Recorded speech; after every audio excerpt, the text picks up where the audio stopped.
Today on the Illini Inquirer Podcast, we're excited to bring in a familiar face, a familiar voice, a familiar name. Derek Piper joins us here on the Illini Inquirer Podcast. He's now civilian, now no longer journalist, reporter, insider, Derek Piper. Now his job in the real world, spent a lot more time with his family, which I'm happy about for him. But he's got some basketball takes. He's now sitting in the State Farm Center stands, watching on TV from home, just like you guys. But of course, Derek knows a lot about this team, about this program, and he wanted to join us, get the basketball itch scratched a little bit. So we are going to bring on Derek to get his thoughts leading into the Illini basketball season, basically serve as our final season preview leading into Monday's season tip-off against Jackson State. High hopes for Illinois basketball going into the season. Still some unknowns, though, with Mihajlo Petrovic still not a full participant that we've seen on the floor so far. Andrej Stojakovic, haven't seen him on the court so far, but we have seen some excitement around Keaton Wagler, David Mirkovic, I got to get that right. So the freshman playing pretty well, and of course, a very, very strong front court, Kylan Boswell returning. So we talked to Derek about what he's most excited about with this team, what he's most concerned about, what he thinks about Cam Crocker and what he can bring on the defensive end, an offseason storyline he's fully buying into, and one maybe he's a little bit more skeptical of. And we get Derek's prediction about how this season will go for Illinois basketball. So really excited to bring on Derek. Kyle Tosk has been an awesome addition for us, and Derek put a huge assist in that. We know you guys love hearing from Derek, so we're going to get him here on the podcast for a season preview. But before bringing Derek, I do want to remind you guys about our new sponsor, Game Day Spirit. You guys know them as the official fan store of the Fighting Illini. They love our show. They love our audience and are wanting to extend their opening discount offer with our listeners for one more week. This couldn't come at a better time, of course. The cold weather finally showing up. It's my kind of fall weather here in Central Illinois. So now is a great time to visit GameDaySpirit.com and pick out some new Illini pieces to bundle up for the rest of fall. One of the things I love most about shopping at Game Day Spirit is they're always bringing new items almost every day.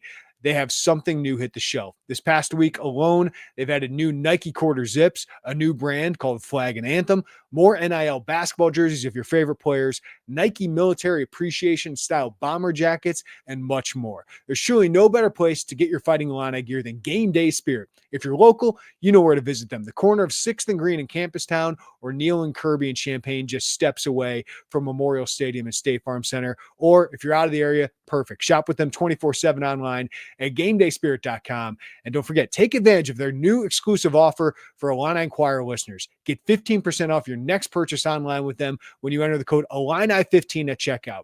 That's Illini15 at checkout at GameDaySpirit.com to save 15% off your next online order. This offer brought to you by Game Day Spirit, where Illini fans shop. Look at that guy. It's the guy on the billboards I see all the time. It's Derek Piper. How are you, buddy? I'm good, man. I'm glad we're getting a chance to do this. I miss you guys. As you can see, things are very different for me now. Not in my home office. My wardrobe's changed probably for the better. And hoop season's almost here, though. So I'm glad we're talking. Yeah, we're going to get Piper's thoughts on Illinois basketball, everything he's kind of observed from afar now. I love the perspective that Derek has of all of that, and I want to get your perspective as a fan. Just to tell people, I just said, Derek, let's save it for the pod. Let's catch up here on the pod. So we're going to do some personal stuff here. First of all, fill people in on what you're doing now. I know you've kind of said it. People probably have seen you on the billboard. So how is life, man? Life is good. Yeah. I'm 3 months in at First Federal Savings Bank here in Champaign on Neal Street as a loan officer, working primarily residential mortgage loans and those type of things. So learning a lot, still getting my bearings and settling in. It's a lot a big change. It's a lot to get adjusted to. But for those that don't know, my dad's here. He's been here my whole life. My brother's here. He's been here for 10 years. They're not in loans. They're in IT, cybersecurity, operations, that type of thing. But so it's very numbers intensive. Relationships, though, I've enjoyed that part of it, getting out and meeting realtors and also working with some people already on some loans. So the kids are good. I'm good. It's fun to. One thing we can talk about, I'm having to relearn how to be a fan of Illinois. Wear the orange and blue and not make it feel weird. And I saw, we'll talk about, I was in the stands for the exhibition game against Illinois State, and looking across the court and seeing you and Kyle there, like, what's that dude sitting in my seat for? I'm very excited to see this season, to follow your guys' content. It will be very different for me, and I'm sure I'll be itching bad, and I already felt some of that a little bit, but things are good. Things are good. What is like, I mean, the upside here, Derek, obviously, is that the schedule is just way more open, way more know what it is day to day. Not having to deal with message boards, I'm sure, is solid for you, or Twitter mentions and all of that. But I also imagine like there's an itch to talk basketball and to talk about what you love. So what's that been like for you? Yeah, that part of it, it's good that I do, have my brother and my dad, and we talk plenty of hoops, and you got people around the bank, and you're getting accustomed to the water cooler talk and stuff that, people obviously outside of and it's not my industry anymore, what used to be mine and what we've done for a long time, that, that they're consumers of what we write and what we say. And so that's been very different.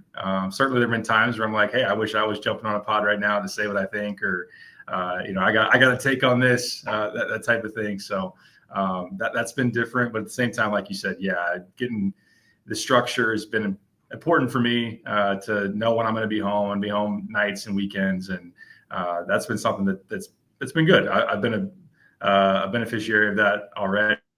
And I know that I'll feel that, when you guys make trips, which, hey, we had a blast out on the road, and I will certainly, I'm sure you or Werner will text me a picture. You'll be in New York or wherever it might be. I'm like, dang, I wish I was with the guys. But also, it's fun to sit back and be with family. And, I've always thought down the road, when my son gets old enough to play basketball, want to be at his games. And one of the cool things now is, as when I was a little kid, we got the Fisher Price hoop in the living room. It feels like there's a game every night. I'm on the hands and knees on the floor playing with him. So I wouldn't want to miss that. So I'm glad that I get to experience that. We'll be watching from TV. Hopefully get to go to a handful of games. And again, still something to settle into, but it's something that's good for sure.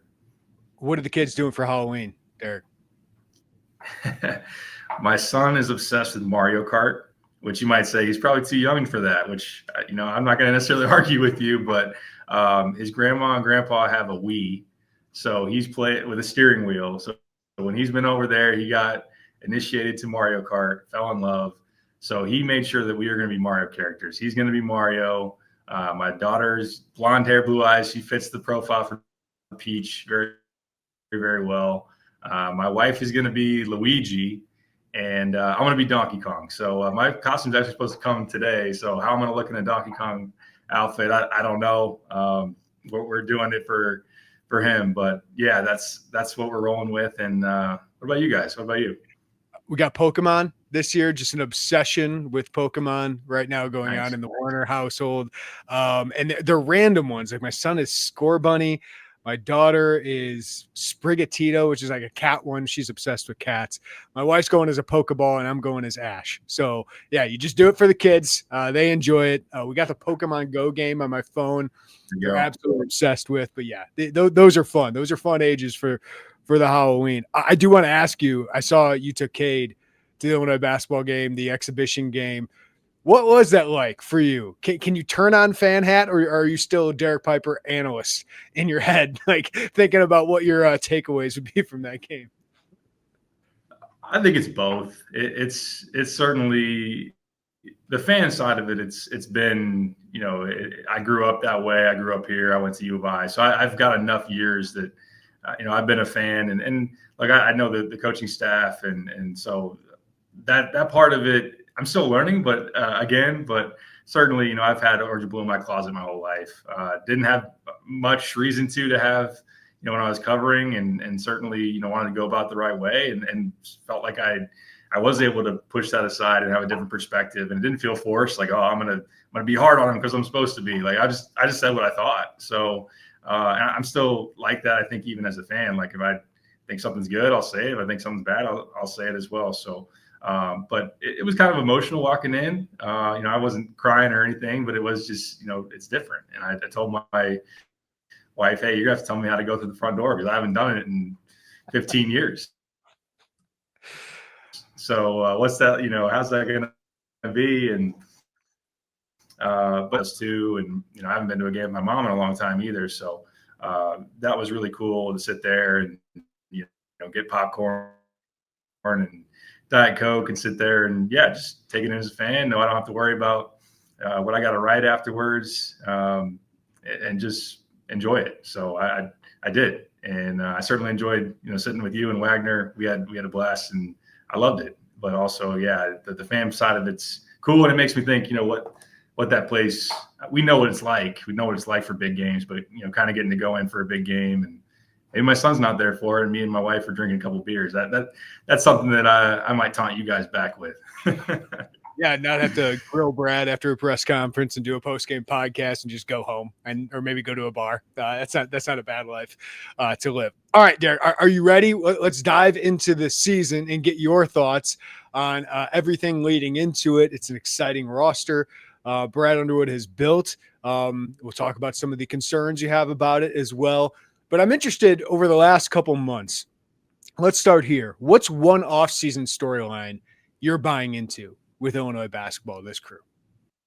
I think the Kylan one has been pretty prevalent as far as he's just primed for a huge year. And I think that's something that I'm very much buying into. I know that you, following your reports, late in the summer through the fall, that, he was shooting the ball the way that he felt like he could. And you guys obviously reported on that. And the old Isaac Trotter year 2 jump, he loves, pointing out just that trend, and he's really wrapped his arms around that. And I think that obviously Kylan fits very well into that category of a guy that can take a big jump in terms of his consistency. We know he's a great defender. We know he's a good leader. I think building on the leadership going into this year is something that, we saw Terrence do from year 1 to year 2 and really embrace and know, like, you've got real ownership. You know what it's like to play for Brad. You know what it's like to put on that jersey. So I think that's something that will carry over for him too.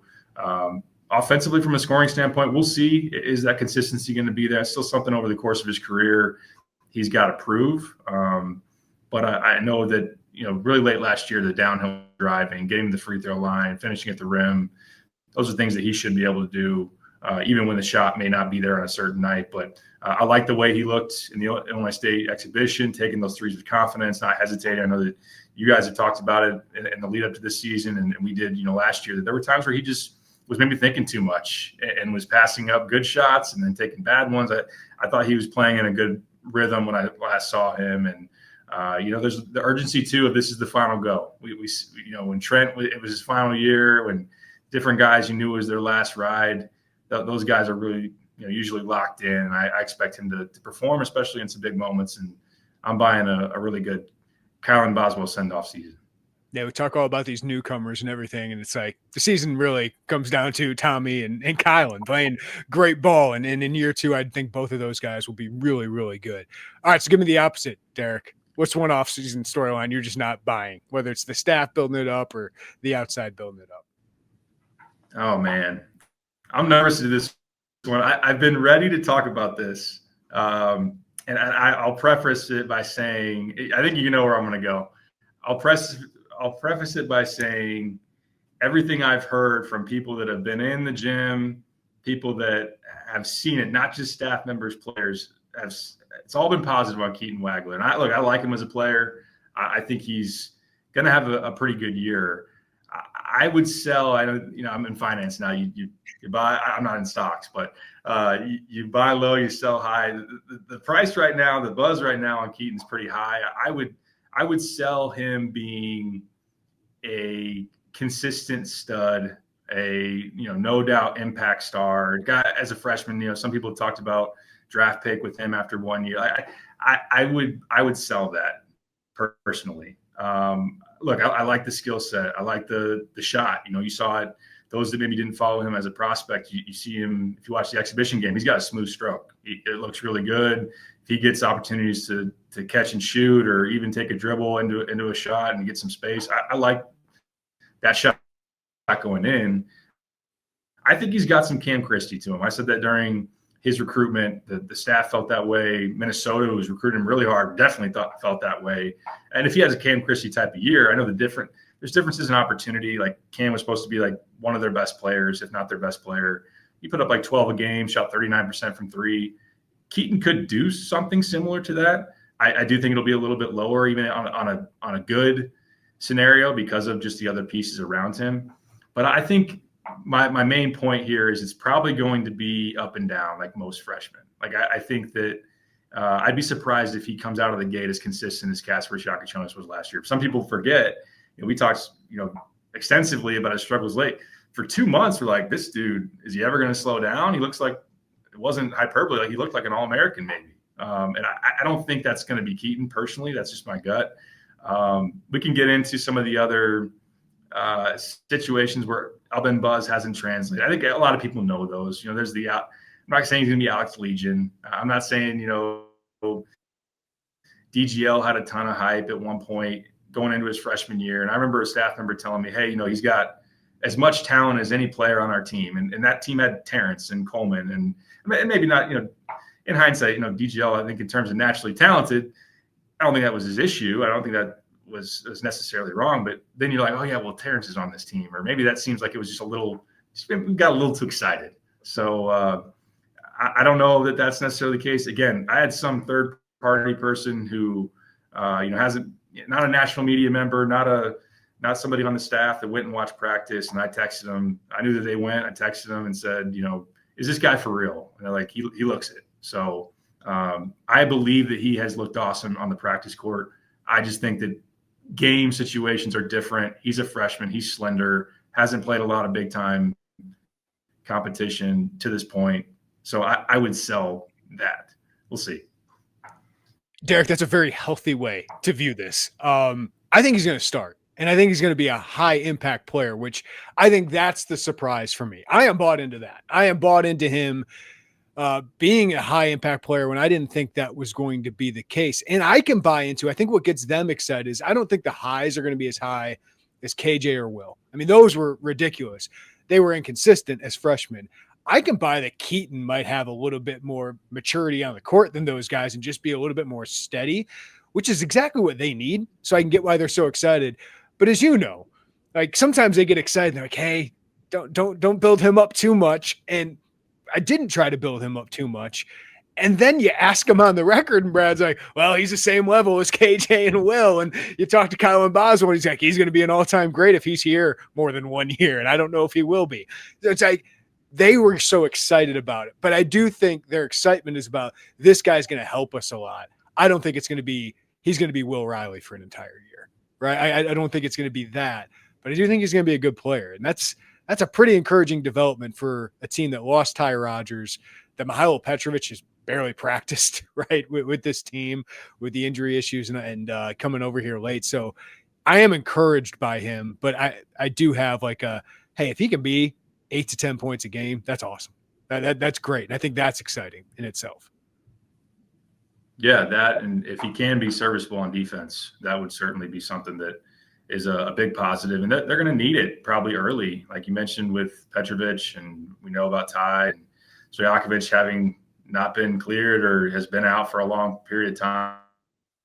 Like, I'm not saying that, there has been the thought that it might just be a coincidence. I'm sure that it probably is, that building him up, I'm not saying it's because they're going to need him because certain guys have been out, so they're trying to like get him ready. But he is going to be probably thrown to the fire in that sense, where if Stojakovic, whether he's not ready for the start of the season or he's not at his full capacity, or Mihailo hasn't been able to click with his teammates, like there's going to be more asked of him. But it does sound like those opportunities have presented themselves because those guys have been out, or Mihailo was overseas and he's taken advantage of them, and he's looked great. So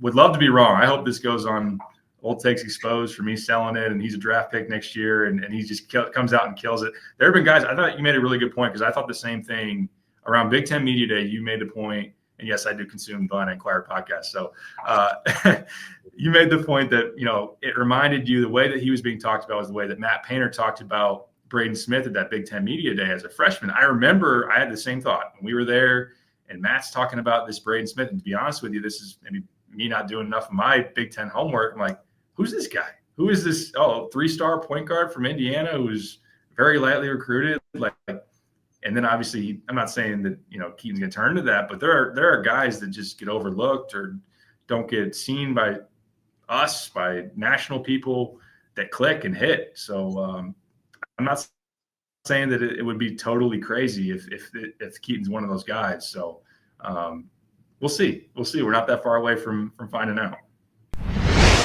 I love covering football games. I love going to Memorial Stadium on a beautiful fall Saturday, just like last week against Ohio State. But I got to tell you, one of my favorite reasons going up to that press box is they have Columbia Street Roastery coffee there, and they have specifically my favorite, their Nitro Brew. I have about 2 or 3 of those a game, gets me all jacked up for it, but it's some of the most delicious coffee, smooth flavor, great finish, put a little cream in there. It's one of my favorite things about going to cover an Illinois football game.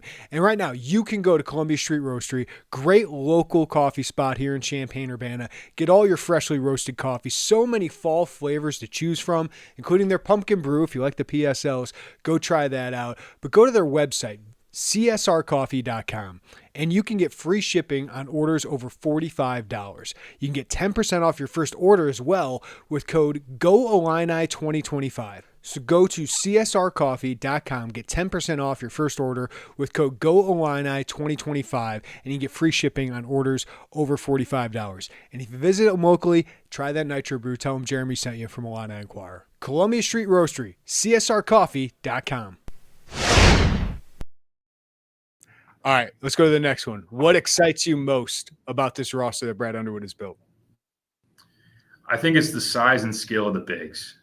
I think that we've seen in recent years just how key that is to what they want to do offensively. Going back to Coleman Hawkins playing the 5 and stretching things out, and how hard that made Illinois to guard. The fact that he could shoot threes, that he could do some playmaking, and then you open up the lane for guys like Terrence, which this roster doesn't have a Terrence Shannon Jr., but still it allows you to get guys going downhill, and you can get some ISOs in that mid-range area like a Damask. And I would love for Stojakovic to practice with his team enough to see if he can find some of those mismatches, because that was a big part of the talk around the time that he was added. But with Tommy, obviously, the way he shot it late last year, 9 threes in 2 tournament games. We saw his passing, the relationship that him and Will had. Love to see if him and Andre can have that, or Kylan as a cutter on down the line throughout this roster, and add Mirkovic into this, and people are tantalized by what he can do with the ball, and the way he just seems really comfortable and confident bringing the ball up full court. I loved in the Illinois State scrimmage or exhibition, it seemed like he was short rolling a lot, coming off ball screens, catching it early. That really puts teams in a bind of he's kind of in the middle of the floor and can do a lot of different things, go to the rim, kick it out, spray it. I mean, he had 6 assists in that game. I know it's an Illinois State team that's undermanned and overmatched, but still, and then Z with the shot-making ability from the perimeter as well. So as we talked about, throughout the offseason, you're always going to have a stretch 5 that can really shoot it. You should. And then, the 4 rotation as well. You can throw Ben in there too as a bigger guy that can shoot. Just gives people a lot of problems. And I think that should make life easier on guys like Kylan, Mahalo, Keaton Wackler. It's such a huge part of the formula, and they've got it again this year. Yeah, the front court's really, really good. And based on what we've heard from the Florida scrimmage, it sounds like those guys really competed pretty well. Defensively, maybe not as much. We'll probably get into that here in a little bit, Derek. So let's go to the flip side of this. What concerns you most about this roster that Brad Underwood's staff has built so far? I'd say, defense is where we're going to talk right here. Lack of athleticism, defensive limitations is what I would put together in this instance. We'll talk more about the defense and some of the stylistic change that may or may not be there. It's going to be different in some sense, but I just think that you look across the roster, and when Ty was healthy, I counted him and Kylan as for sure positives on defense. I'm not sure, obviously Ty being out of the mix. I'm not saying another guy can't emerge in that category, whether it be, Andre Stojakovic, who obviously has been talked about highly when healthy for what he's able to do defensively. And that's probably, an omission for me not having him there on the front end because of the blocks. I think he's going to be probably Matthew Meyer-like defensively, maybe with some less, what are you head scratching, what are you doing moments, where you at? Type of things, but maybe even like a spark plug off the, maybe Brandon Lee's somebody we eventually say, hey, how strong he is, how hard he plays. Maybe he's a guy that can give you a couple minutes here and there to add to the defense. But still, I worry about teams that are are really athletic, really explosive, can put guys in space and drive them and put fouls on people. And that's something that last year obviously gave them a lot of problems staying in front of people. And, for Duke to hang 100 for other teams to explode the way they did, can this roster, you can't really look at last year's roster and this year's roster and be like, well, they're for sure a much better defensive team across the board. Because we'll see. Maybe it's schematic that's going to help. Maybe it's continuity that's going to help. But I would have liked to see a little bit more of for sure answers in the roster building with that. All right, so let's just build off that, because I wrote that Cam Crocker could be the X factor of this season. And diving into him, Brad has let a little bit out of what we're going to do. You saw it in the exhibition, a little bit of changes, just some change-ups finally, Derek, that we're calling for all of last year. So finish the sentence. Cam Crocker's defense will be blank.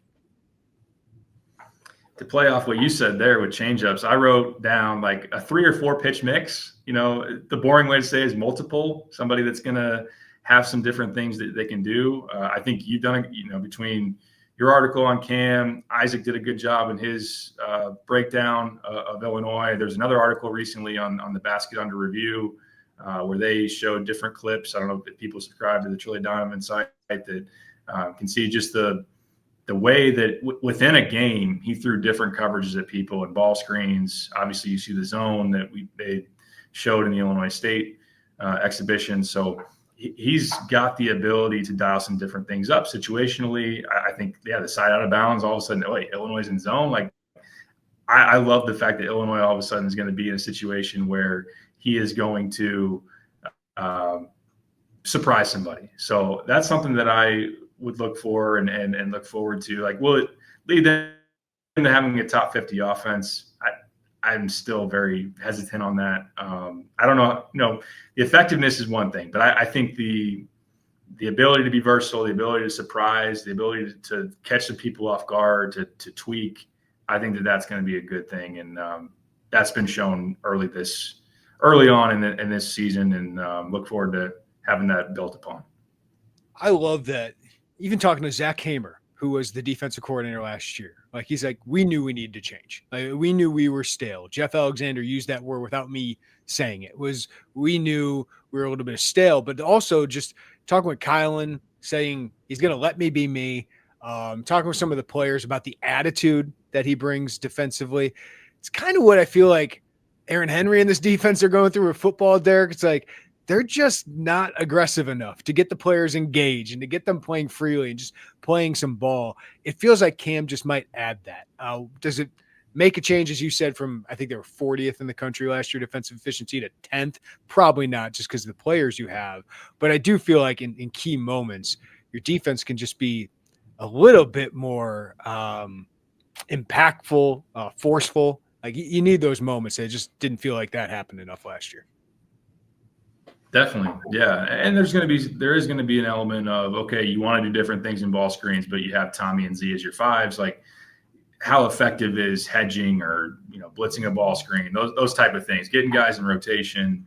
I've been wanting to see Illinois be willing to play a little bit more in rotation. Now, as it's been discussed, I can give up more threes, and that's something that Brad has never wanted to do. But the fact that, Cam rolled out the screen the zone a couple of times in that exhibition, that means Brad is willing to try. He's willing to see what's going to be different. And even in an instance where if the defense overall effectiveness or efficiency was comparable to last year or whatever it might be, a couple more turnovers could just make your offense more efficient in itself. That could elevate your offense, even if your defense is a little bit on paper similar, but it's going to help you get to where you want to go offensively. So that's another thing too, that I think, like you said, Kylan being more aggressive and, they got some length. The way they're built to get in the passing lanes and, knock a ball here or there. So I'll be very interested to see. I don't think it's going to be a great defense overall, personally, but I do think it's going to be one that, can be multiple and can just do some different things and not be stale, which obviously they've even admitted themselves they were last year.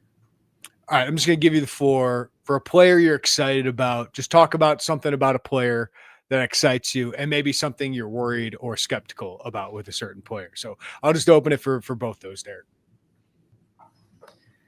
How could I not go David Mirkovic? Is that what we're going with? Did I hit that? I'm not on the beat anymore, but for the guy to be excited about. Yeah. I mean, again, I mentioned it earlier, but the fact that he's playing with so much confidence and comfort based on what we see. It's such a small sample size, but I love that he just came out and was willing to just be in a groove and show his stuff. And I mean, the drive down the court and stop and pop three that he hit, the fact that, again, like in the short roll, I think that's so hard to have to deal with, especially you're talking about, we reference gravity all the time. And if you're going to have Tommy, who's going to create a lot of gravity from the front court, pushing out to the 3-point line, you got guards and get downhill. If you can then like, oh, wait, we're not going to run pick and pop with Tommy. We're going to actually slip Mirkovic up here and he can roll to the rim. He can turn that into a switch post. He can catch short roll and facilitate a little bit. Like it just gives people a lot of problems. So again, kind of similar to the conversation with Keaton, like he is a freshman. It is a new level of, he's played good competition, but it's a new style of play or just different place to, different situation to acclimate. So I think he can be up and down. He'll get in foul trouble. I'd be shocked if he doesn't.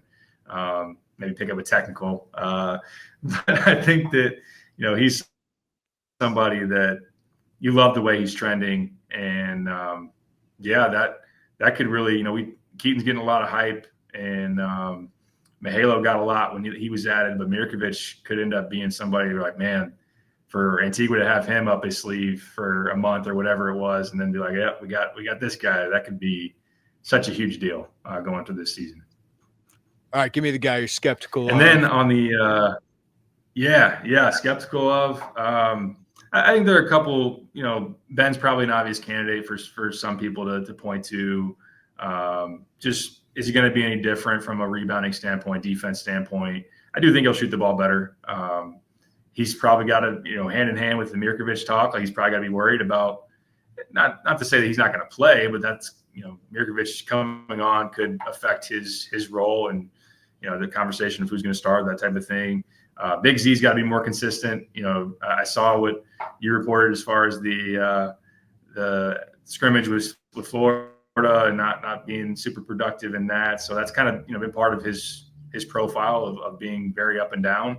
But I'll give you something here. I'm kind of pairing this with the player the offseason guy I'm buying. I said earlier, Kylan, but I will say my answer here is point guard's not named Mahalo Petrovic. I am skeptical of. I am worried about, and that I know that Mahalo hasn't practiced a whole lot, and I don't know what his role is going to be early in the season. But unless Kylan's different, last year there was a talk behind the scenes, not like, hey, is he a point guard? Is he a guy that we can run offense through over a big chunk of the game and feel comfortable about it? Is he going to make good decisions? Is he going to turn the ball over too much? There was a stretch. It's kind of cherry picking a little bit, but when Kaspers was out in that USC game, Kylan had 5 or 6 turnovers. Can he be sure-handed? I think more sure-handed. I think he can be. Is Keaton the point guard?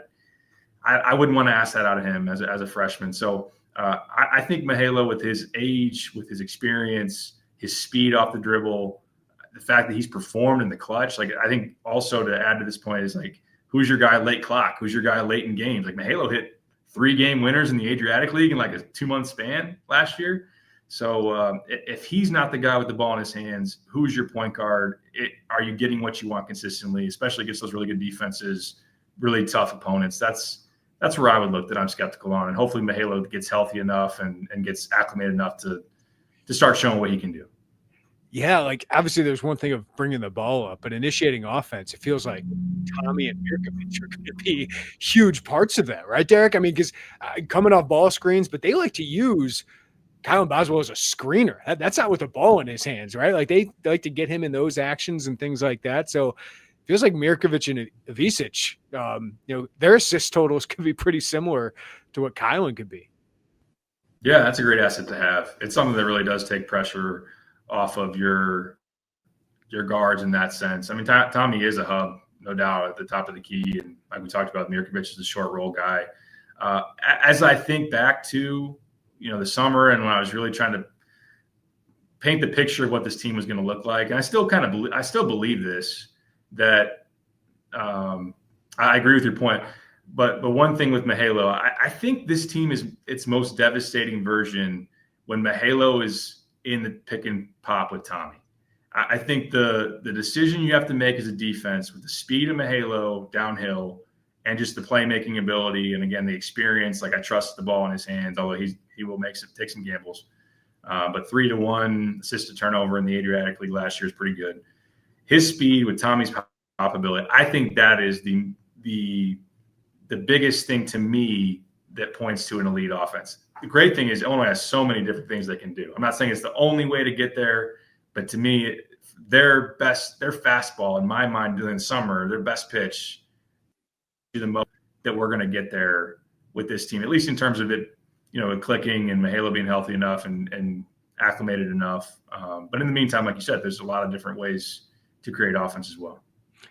So Piper not selling the stock of Mihajlo Petrovic, excuse me, like that's what I'm taking through this is you still, because like there has been a little bit of selling, just talking to people around the program, and hasn't been here, hasn't done a lot yet. So, but Derek, you're holding on to that stock, is what you're saying. I am, yes. If it's for sale at a discounted price, I said this like a month ago. Apparently, the price has gone down even more, which I get. The hamstring and not practicing, and point guard, it's so important to know your teammates, familiarity, and all that type of thing. But I just think that the level of competition that he played, I can't unsee what I watched in the Adriatic League. Like, he played so well those final 2 months. He went up against McKinley Wright, who's a 3-time all-defensive player in the Pac-12. He was playing against Yogi Ferrell in the playoffs. Like, the guys that he sees in college, he's not going to be intimidated by. He's going to know that he can get by people, that he's at that level to play well. So I think that also, again, like a floor spacing big is just going to open up the paint for him when he's healthy. I think the transition game will go really well in hand with what he can do and his capabilities. So, I'm worried, a guy that hasn't gotten a lot of reps, and we're less than a week from the start of the season. But I like the crunch time ability. I like the downhill speed. I like the playmaking. And, I'll take – if you're selling it, I'm buying it. And I think it'll look good later on in the year, even if it is a little rocky early. Just looking forward to seeing Mihajlo and Andrei Stojakovic. Haven't really seen them all yet, so hopefully next week we get a look at those guys. All right, let's wrap up with a few quick ones here, Derek. What's your biggest game of the season? What's the one you're looking forward to the most? Whether it's, I can think of some Big Ten games, including a former Illini visiting Champaign in late February for a potentially meaningful game, and so many non-conference games to choose from. So where are you going here? What's your biggest game of the season? I think it's chalky, but it's the popular pick, Michigan at home. I mean, Michigan late in the year, Merez Johnson's return. It could have major implications in the league. I mean, Purdue will be the favorite, obviously, but still, those teams are going to be vying in the mix. Obviously, high seeds for both of them in the tournament will be expected. I just watched recently, I think John Fanta, shout out to Joey's boy, John, and has Michigan in the Final Four. Like, that's a huge game. And that front court, I said, the biggest strength for Illinois that sticks out to me is obviously Yaxel Lendenborg and Merez and Mara. So I think it'll be really interesting to watch where Merez is at versus, obviously, I would not think twice about, gun to your head, you can have Chami or Merez back. I wouldn't give you an answer different today versus the summer versus whatever, but I think now in the rev share era and the NIL era, especially when you hear some whispers of what certain guys cost, it's fair to look back and say, what's the best value? Is Big Z for $1 million or Merez for 1.5? I think that's something that you could maybe chew on. Maybe Mirkovic is somebody like, actually Mirkovic is killing it and more offensively dynamic, unless Merez is shooting threes. I don't think it's going to happen. But I think that's just going to be really interesting. And I don't know. It's one that is going to be very charged as far as the building goes. I'll have to find a ticket, and that's my biggest game of the year, and hopefully it delivers. Here's the thing. Mrez Johnson Jr. is going to have a really good year. He's a really, really good player. It was a loss for Illinois.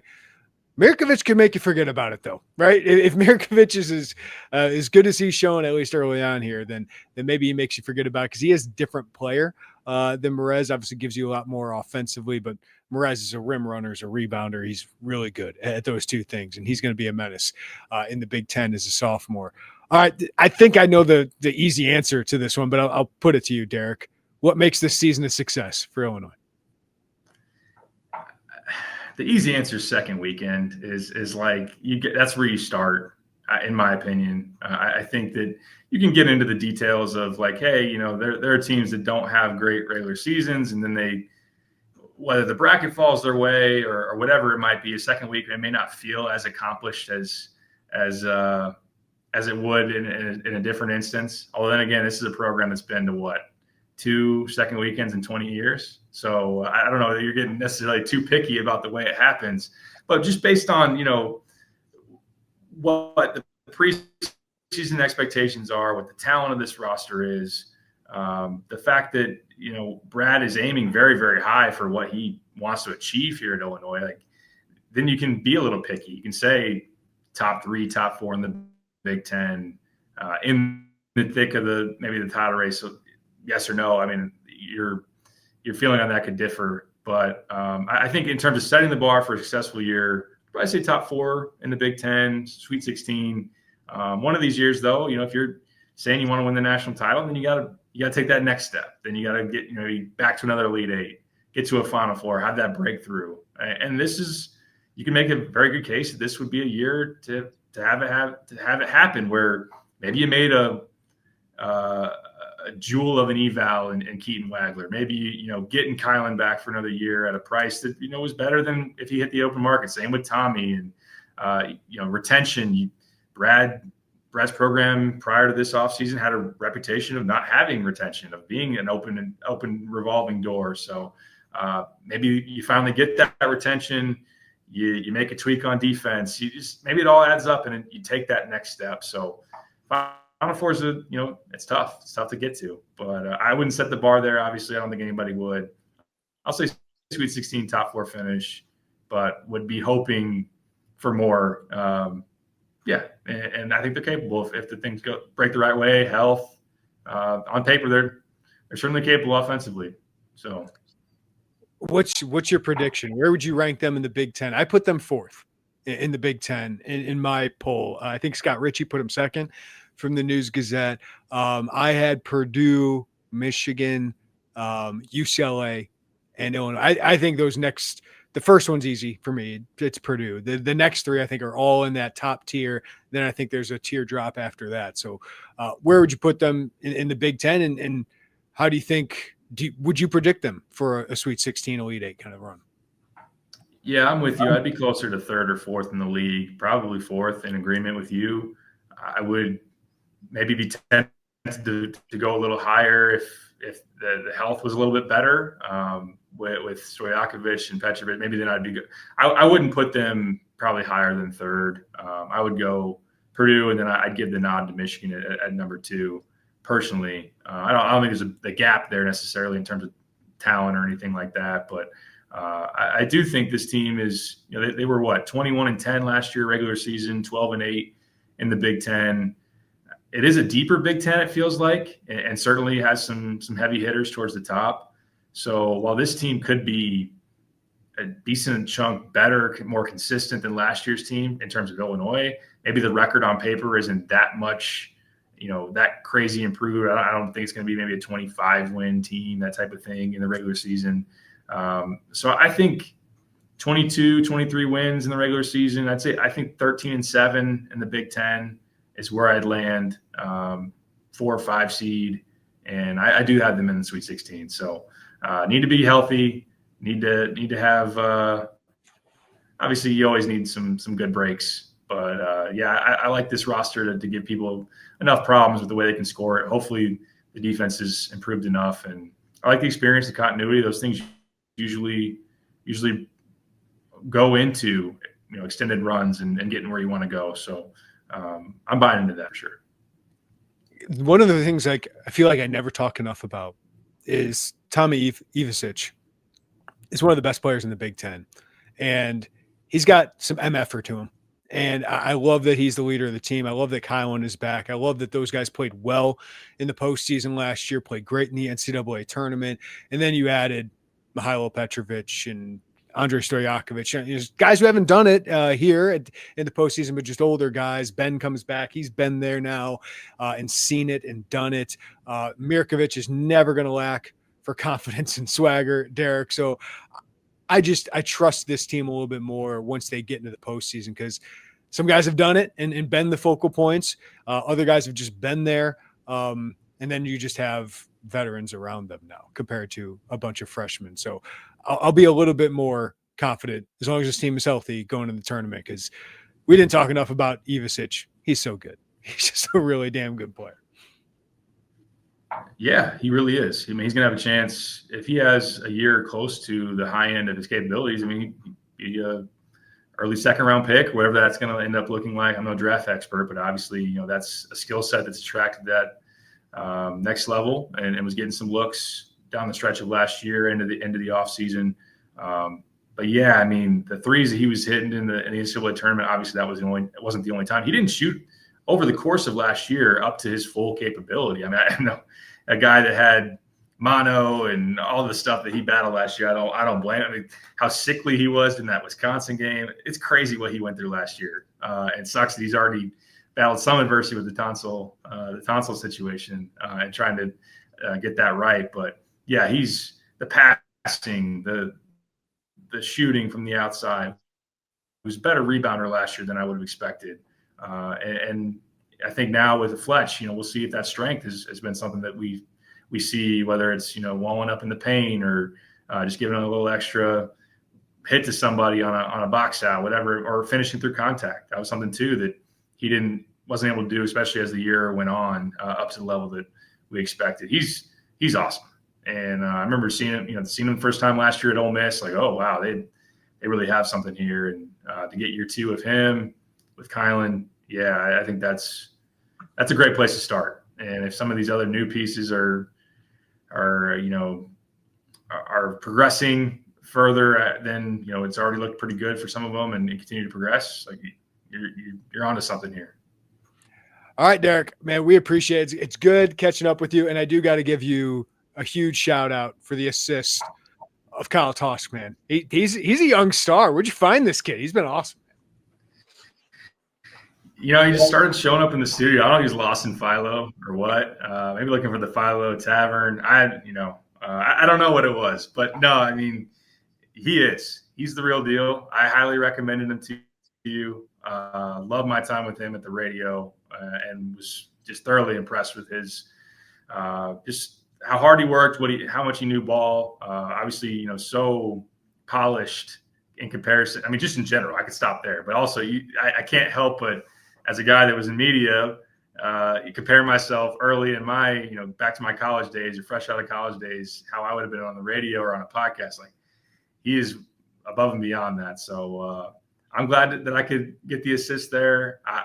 My buddies are all hanging out in Inquirer. I'm kind of just sitting back and wishing I was there right with you sometimes, but also at the same time, I just kick my feet up and enjoy the ride and the view from my seat. So yeah, you got a really good one, that, and the post game pods. Yeah, man, I'm looking forward to that. So look forward to a great year for you guys. By the way, Derek is still on our text thread. He's still getting all the messages from Joey and I, and all our complaints and all of that. So he still sees them. He's probably got us on mute and just sees them every once in a while. You mean all of Joey's complaints? I didn't want to single him out. I wanted to be Joey. Yeah. He's a complainer. He's got a big heart though.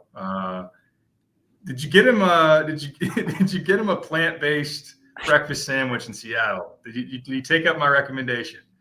No, we did not. We got a lot of red meat, a lot of smash burgers in Seattle. Man, it was, I don't know what it was like when you were out there in January, February, whatever, January. But man, it's nonstop rain. But we got him to see the Space Needle, got him to see the public market, got him to get down all there. So more road trips in the works. And Kyle gets to go on some road trips with Joey too. That'll be entertaining.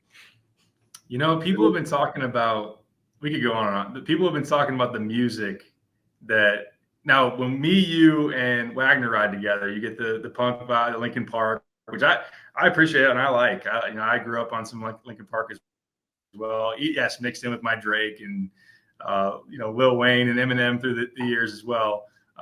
But me and Wagner never listened to music. We only just talked or it was silent. No podcasts, no music. So if him and Kyle throw on some jams, like I don't know if that means that Joey doesn't want to talk to Kyle or if they're just at a different level than me and Wagner ever got in our years together. So I don't know. But that's where we were at for the behind the curtain look. I mean, I've done a 24-hour ride basically from Champaign to Tampa, Florida, because the Southwest thing happened during the bowl games. We had to drive there in one day. And I played music the entire time. Wagner and I talked the entire time. But to raw dog trips like you guys would do is unbelievable. I got to have something happening in the background. Otherwise, I'm going to be I need to be caffeinated up because I just probably fall asleep at that point. But hey, kudos to you guys. Yeah, Wagner just made me laugh. So I guess I didn't worry about it. He either was like intentionally trying to be funny or he was frustrated with something and he was mad and I was laughing. Like I just always found myself laughing at Wagner, whether he was trying to make me laugh or whether he was just going on one of his things. So thanks, Wag. Shout out to you, man.